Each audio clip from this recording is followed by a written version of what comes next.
when the mailboat came on Thursday night. So Thursday night was party night, and everybody partied at the Happy People Marina. And then somebody would shout that the boat was arriving, and everyone went down to the dock. Well, they hand-loaded everything on shore. They put a plank out, and then someone would call the name, Lawrence, and they'd go down and everything was handed out to that person. Roll, Whitman, box by box. And even when it came to really large things, they had a way of getting everything off that boat and onto the dock and moved to shore. And that was like one of our best nights. Was Thursday night was boat night. And but now, then they got this. What do you call that big thing? This crane. A crane. They got a crane. And so instead of everybody manually handling, there was a whole line of men. And instead of them manually lifting these things off and passing them on one by one and calling the name, Burke Smith, Hugh Smith, they began to lift them off, a whole set of boxes at once. And then they started getting golf carts. And then they started getting trucks. They said, well, it was all right for the people that worked to have a truck, but we really didn't want a whole bunch of trucks on the island. Well, we've gotten quite a few now. And I think we have maybe 5 cars. What do you think? Not many. We still don't have many cars because it isn't you have to go any place. The island's about 3 miles long and 1 mile wide. So it isn't that there's a lot of places to go, but there's a lot of things to lift and carry. So small trucks are now with, each of the young men has one of those. And it's more to lug things around. And our stores are now full of fresh fruit and salad making and ice cream and lots of wonderful things. And almost every Bahamian has got a telephone coming out of their ear. And life has changed a lot. And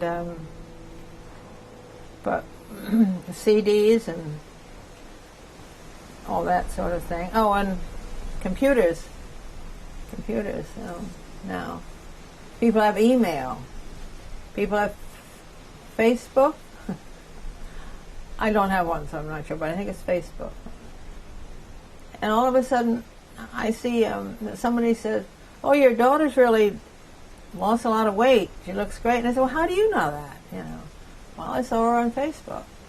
So the boys and girls here that know my children can all talk to each other now and see each other on the various ways on the machines with the Facebook and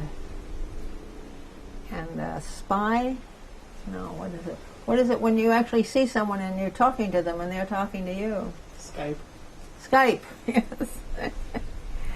Yeah. Through the homeschool, I could only teach up to the 8th grade.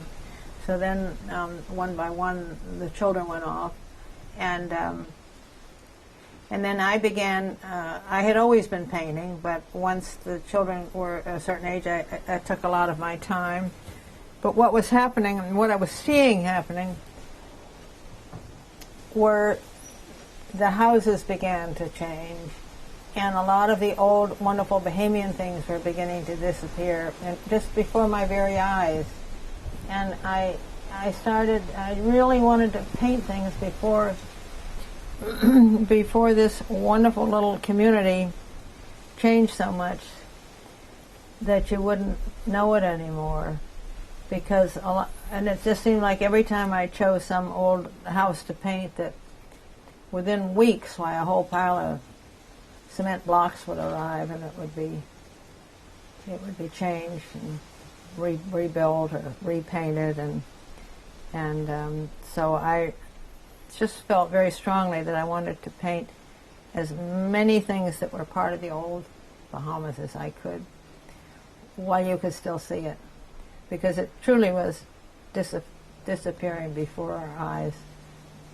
And I did as much as I could, but of course I still also had, a family, even though it was getting smaller and smaller, and even though my husband was gone. And we didn't have any hot water for 27 years. I know. I mean, I didn't think we needed it. It got hot in the afternoon, and I had big buckets of water, and it sat out in the sun. So, but then everybody was getting hot water, and everybody was getting. Then they started getting TVs, and that was I still don't have one. And then everyone began getting a telephone. So all the modern world was moving in on us. The airstrip, which our first little airstrip, we only had 3 planes, and you always knew who flew over because you knew the sound of each plane, because there were only 3 in those days.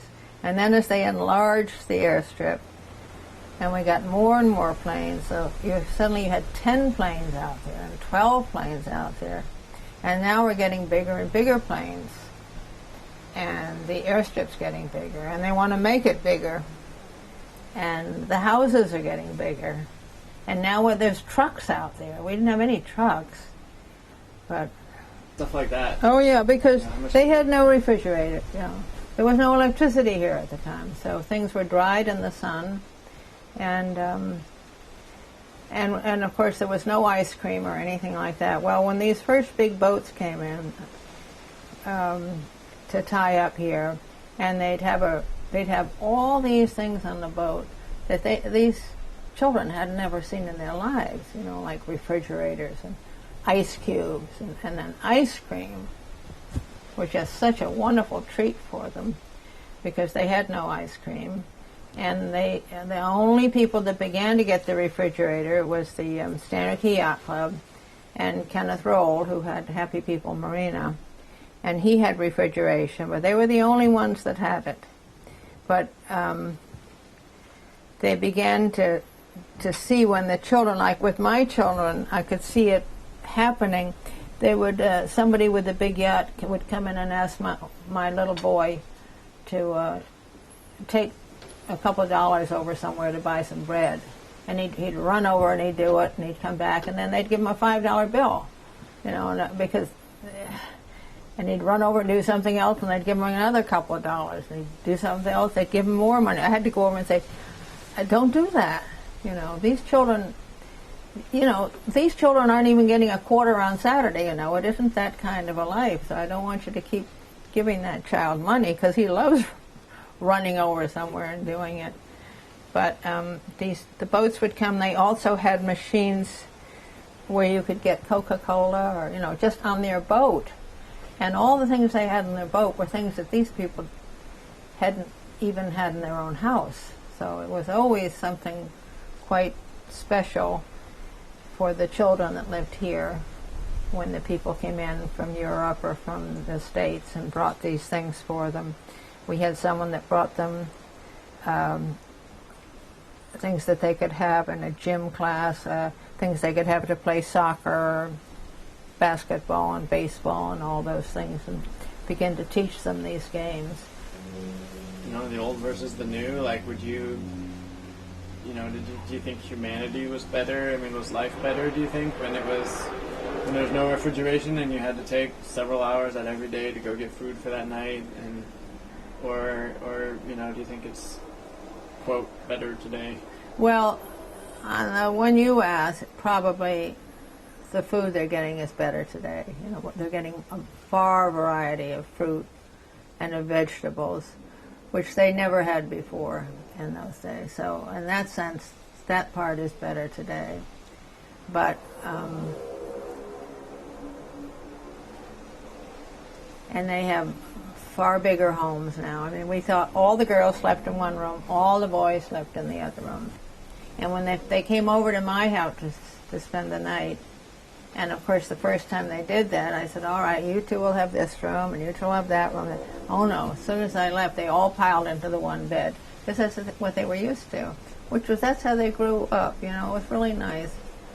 And they were very much used to that. And the houses are very close together, and it's still pretty much, I've seen a couple of new houses of brothers and sisters, and they build their houses right next to each other.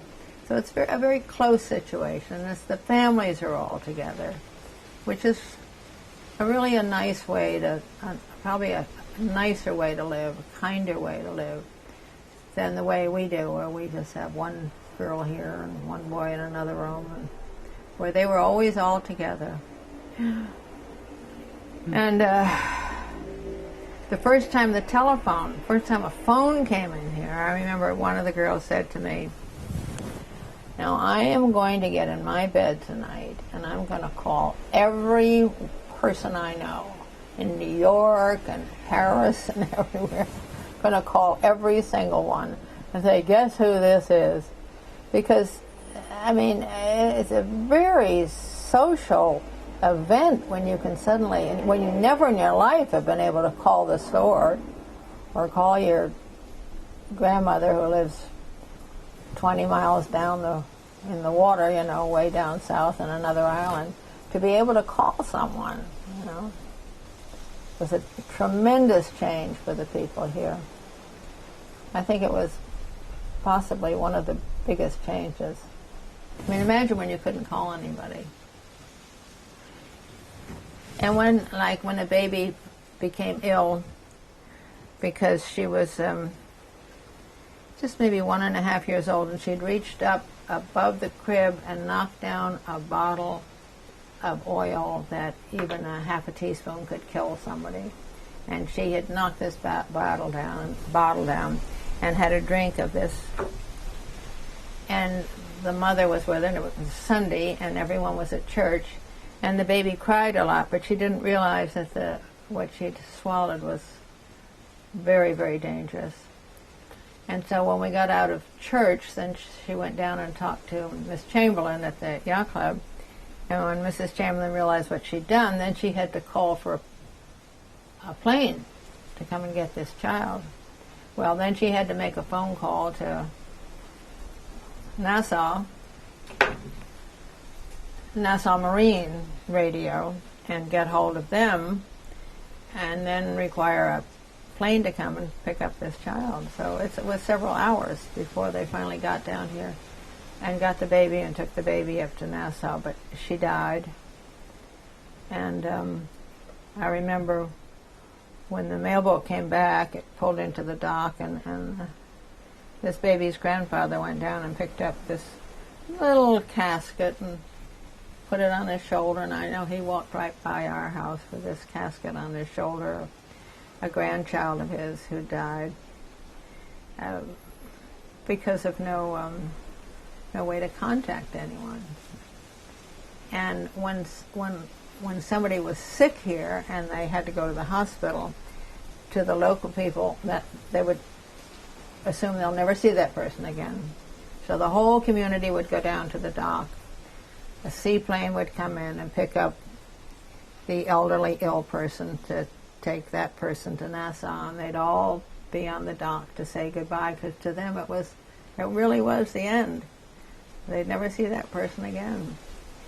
It was, it was fatal. If you had to go to Nassau to the hospital, that was the end. So the fact that there was no one to take care of the sick people, I mean, what have we got now? We have sort of a nurse, maybe. I used to call on the radio, the radios that were hooked up to the boats, to the visiting boats, and say, is there a doctor anywhere available? My son had cut his knee, and I called and said, I have a young boy and his knee has been slashed. And sure enough, the doctor came. It was a veterinarian, came trotting up the dock carrying his little leather bag, and he took care of Howard's knee. But so in that sense,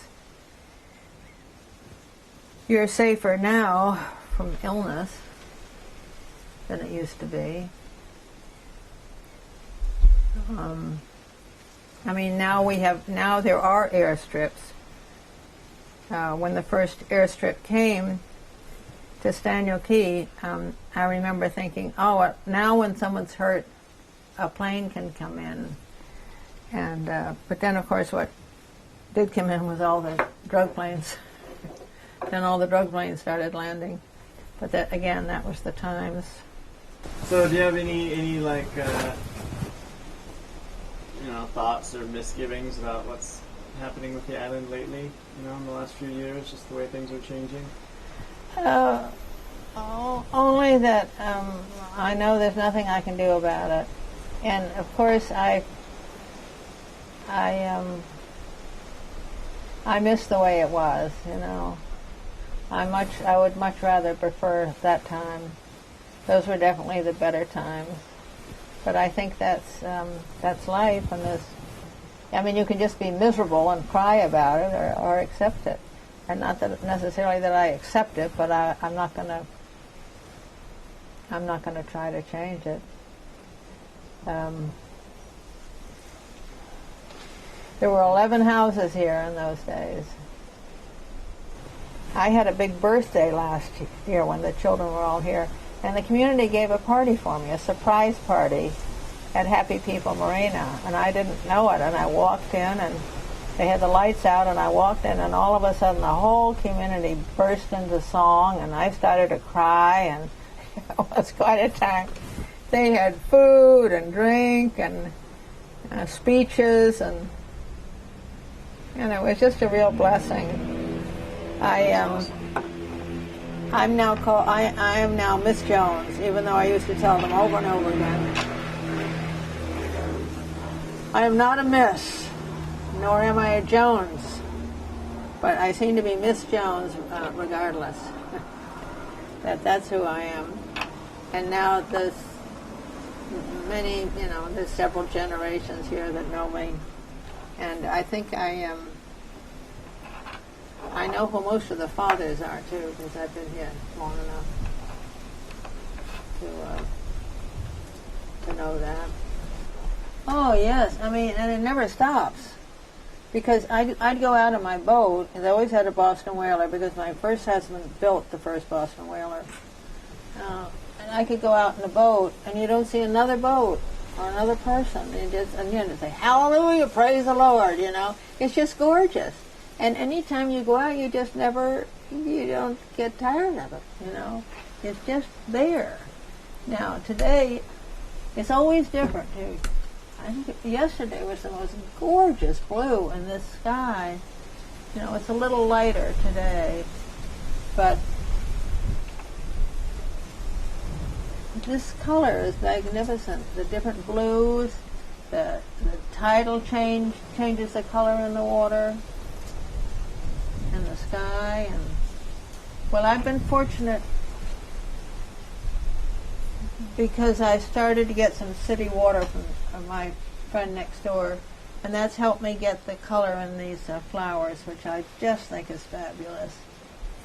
But I'm more into painting and drawing than I am out there weeding and putting the water in. But I'm trying to work harder on these the flowers in the yard.